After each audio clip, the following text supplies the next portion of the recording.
Jadi sekali lagi, ini kita bicara mengenai dari sisi penempatan dana, itu adalah one thing. 200 Oke. triliun is peanut sebenarnya.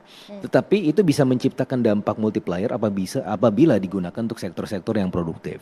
Itu yang pertama. Yang kedua adalah pemerintah menempatkan dana ini adalah untuk caranya sebagaimana concern para ekonom kemarin yang juga melihat bahwa peran pemerintah dalam sektor-sektor ekonomi ini itu terlalu dominan sehingga memunculkan crowding out effect. Sehingga sektor real dalam hal ini kekurangan dana untuk mendapatkan pembiayaan yang murah.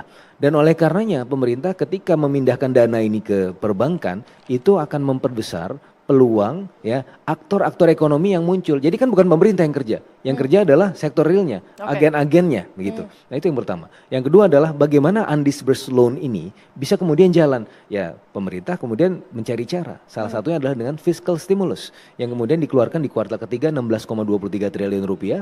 Caranya adalah untuk memperbesar ruang-ruang ekonomi ini. Sehingga ini demand terhadap kreditnya itu bisa meningkat meskipun kita tidak punya masalah juga di sisi itu sebagaimana disampaikan Bu Afiliani dalam beberapa kesempatan. Tapi kalau ini bisa ditingkatkan lagi, itu bisa sangat signifikan ya untuk bisa menggesa pertumbuhan ekonomi. Nah, satu hal lagi yang kemudian menjadi salah satu ciri khas dari Pak Purbaya adalah bagaimana Menteri Keuangan Pak Purbaya sangat melihat monetary side-nya, monetary base, Oke. M0. Nah, base money.